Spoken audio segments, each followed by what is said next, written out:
√3/2 की वैल्यू क्या होती है? sin π/6।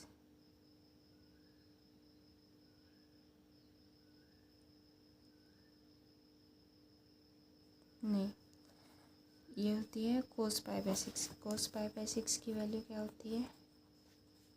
√3/2, ठीक है। और sin π/6 की वैल्यू क्या होती है? 1/2, ठीक है। तो यहाँ पर क्या आ जाएगा? 3/2r इक्वल टू में 1 plus cos π/6 cos theta plus के अंदर sin π/6 sin थीटा हो जाएगा, ठीक है। तो ये वाला cos A cos B plus sin A sin B किसका फॉर्मूला हो जाएगा? cos E माइनस B, यानी कि π/6 माइनस थीटा 3/2r, ठीक है। ये आ गया, यानी कि ये अपना उस तरह से आ गया। L/R equal to 1 plus E cos theta, ठीक है। E यहाँ पर क्या है?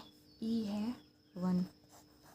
L यहाँ पर क्या है? L/R होता है, यानी कि L इक्वल टू में 3/2, ठीक है। ये तो है L हमारा सेमी लैटिस रेक्टम। हमें क्या पूछा था इसमें? लैटिस रेक्टम, यानी कि कैपिटल L होता है 2L। 2L होगा तो ये अपने पास L की वैल्यू आ जाएगी 3, E की वैल्यू 1। E की वैल्यू 1 कब होती है? पैराबोला के अंदर। तो कोनिक कैसा हुआ? पैराबोला, ठीक है। कोनिक है पैराबोला। ये सेमी लैटिस रेक्टम है अपने पास 3, सेमी लैटिस रेक्टम है 3/2, ठीक है। ये इतना रहा।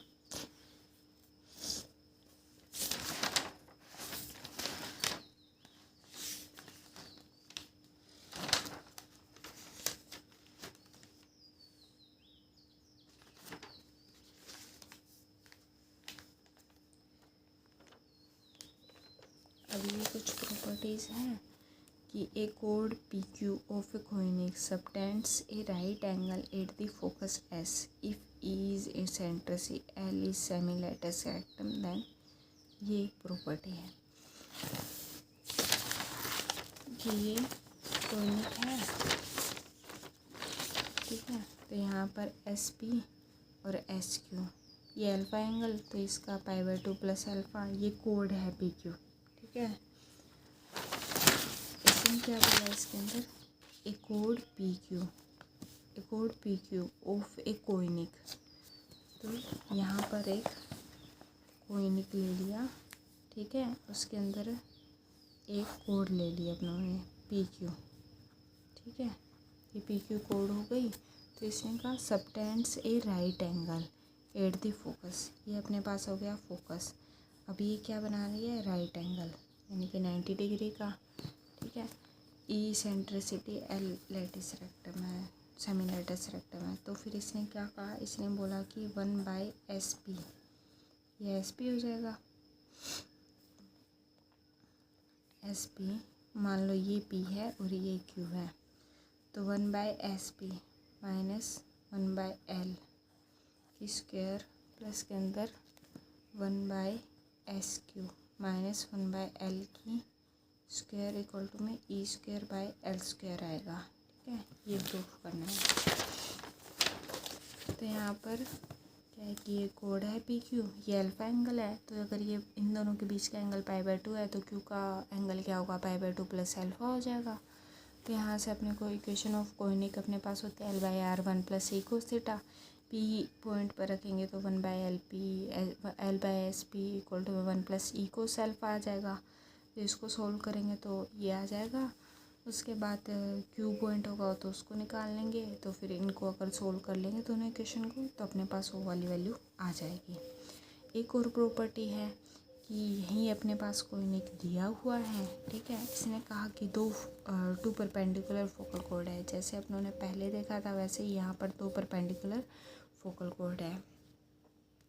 तो फिर क्या होगा कोनिक? तो फिर इनके अंदर SP और SP डैश, ठीक है, इन दोनों का मल्टीप्लाई, और SQ और SQ डैश इन दोनों का मल्टीप्लाई कांस्टेंट होगा। पहले अपनों ने क्या देखा था? P1/PP डैश रेसिप्रोकल ऑफ उन दोनों टेंजेंट के 1/QQ डैश इक्वल टू में कांस्टेंट था। यहाँ पर इन दोनों को कांस्टेंट किया। ये भी प्रूफ ही करना है। और एक अपने पास ये प्रॉपर्टी है कि perpendicular focal chords of rectangular hyperbola are equal. ठीक है, perpendicular focal chords of a rectangle, अगर अपने पास रेक्टेंगुलर हाइपरबोला दिया हुआ है तो उनकी जो फोकल कोड है, परपेंडिकुलर फोकल कोड्स होती है वो इक्वल होती है। जैसे कि मान लो पी डैश और क्यू डैश दो परपेंडिकुलर फोकल कोड्स है तो वो इक्वल होगी। ठीक है, यही है। अब एक ये पॉइंट है, फिर नेक्स्ट टॉपिक स्टार्ट हो जाएगा जो कल करेंगे कल। A point P move so that sum of its distance from two fixed points S and S dash is constant and is equal to 2a। Then locus of a point P is, अगर कोई point P है, ठीक है, वो move कर रहा है कि उसका सम है जो कि एस और एस डैश, ठीक है, is constant, distance from in दोनों से हमेशा कांस्टेंट रहती है। ठीक है, तो उसका लोकस ये बनेगा। ये बस इतनी ही है आज के लिए।